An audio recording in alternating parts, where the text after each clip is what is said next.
Welcome to the vlog. So ngayon ito na ang part 2 ng how to breed mice.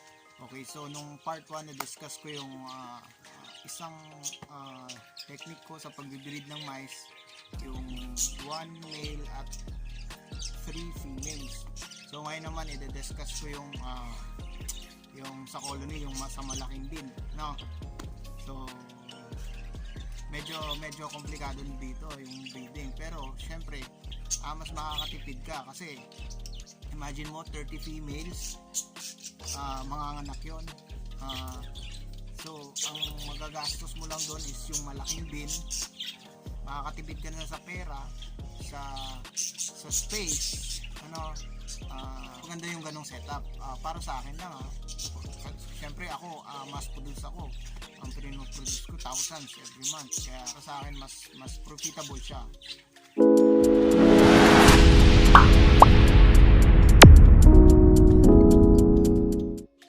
So ito yung pangalawang kong setup. Ayan, bali ayan, hindi ko kabisado kung anong ilang liters to pero ganito siya kalaki. Ayan, so bubukas tayo ng isa, tingnan natin. Alright. Ayan. Bali I guess may 30 yung females ko dito, Tapos ang male ko dito is mga 5 o 6 yung male dito.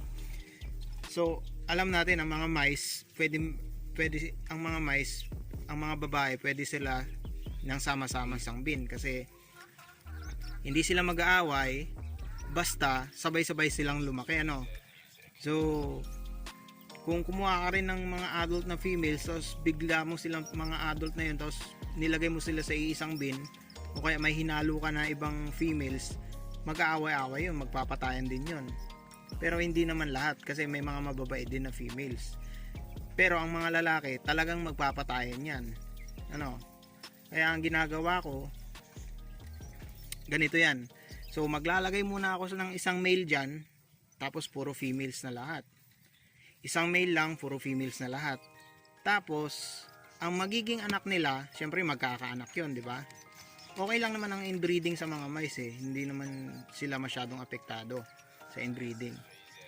Tsaka kung may mga abnormal, pinapakain ko na agad yun pag may mga abnormal na anak. So ayun, balik tayo doon. Ang isang male lang muna, tapos pag nanganak siya,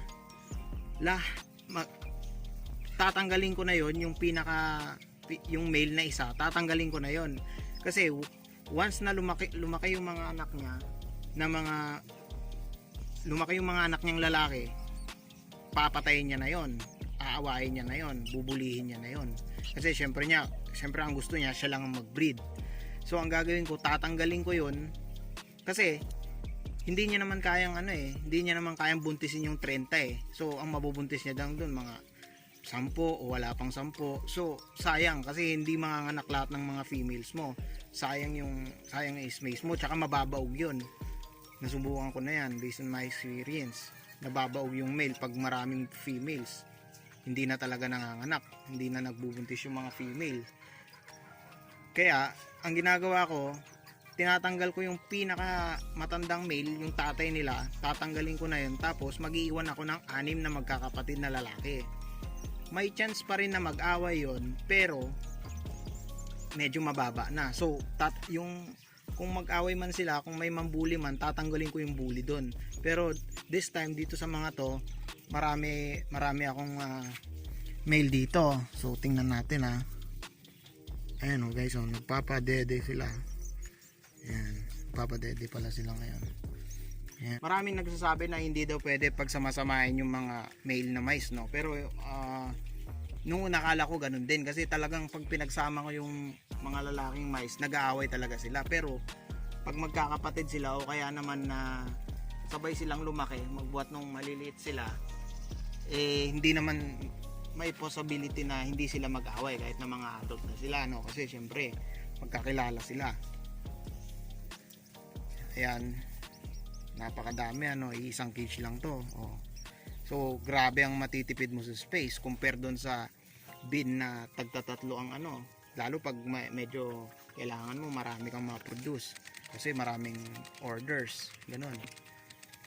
O malaki ang matitipid mong space, tsaka syempre mas profitable siya, makakasave ka ng pera, tsaka panahon, pagod.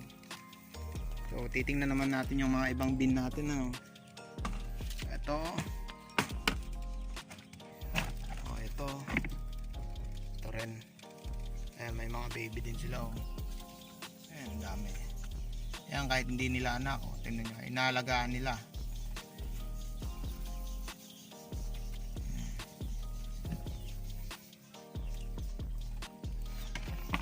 Tingnan natin to. Ito naman yung mga grow out ko. Puro lalaki naman to, puro male. Pinaghihiwalay ko pala pag mga pambenta, pinaghihiwalay ko. Ayan, puro lalaki. Ito naman puro babae yan. So mas pinili ko mag fancy, ano, kasi syempre dual purpose siya. Fancy pwedeng pang pet, pang hobby, the same time pwede pang feeders. Pero pag white mice lang, hindi trip ng mga hobbyist, mga rodent lovers. Mas prefer talaga nila yung mga fancy. Ayan, dito rin yung mga ibang females ko. Ito, may bumili kasi kanina kaya nilabas ko, eh. Ito mga females din yan. Yan, isang technique din pala, kaya maliliit pa lang pinaghiwalay ko na para paglaki nila ay hindi sila mag-away-away. And so comment down below kung anong mas trip nyo, kung mas trip nyo yung 3:1 o itong 30:5, 30 females, 5 lalaki, or mga 7 na lalaki. Ayan. Pero kung syempre kung konti lang naman yung kailangan nyo, di doon na lang kayo sa, let's say may isa o dalawa lang kayong ball python, di doon na lang kayo sa unang setup sa 3 babae, 1 lalaki. Ayan. Mga disclaimer lang dyan, bali yung mga sinabi ko, based on my experience lang naman. Kung iba yung technique na gamit nyo, wala tayong magagawa doon. So ayun, sana marami kayong natutunan, at siguro pag may part 3 pa tayo, pag yung may mga tanong pa, comment nyo lang din sa baba, sasagutin natin sa part 3. Ayun, kita-kita ulit tayo sa susunod na vlog. Siguro pag-uusapan naman natin kung pagkatapos nitong mice breeding, pag natapos yung part 3, ituturo ko naman sa inyo kung paano mag-breed ng superworm. So syempre pag nag-aalaga ka ng mga isda, mga monster fish, arowana, leopard gecko, bearded dragon, so syempre kailangan mo rin ng supply ng superworm. So napaka-convenient, ganun din parang sa mice din na convenient siya, ano, napakaganda kasi syempre hindi ka na hassle magbibiyahe, tsaka syempre ang laking tipid sa sa budget mo. Imbis na pambili mo na ng bagong alaga, pambibili mo ng pagkain ng mga alaga mo. So yun. Sa mga naghahanap pala ng guinea pig, may mga for sale po ako dito. Ayan, may mga crested, halos crested lahat yan.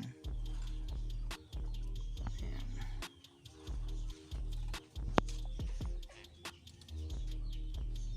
Yan, sobrang cute.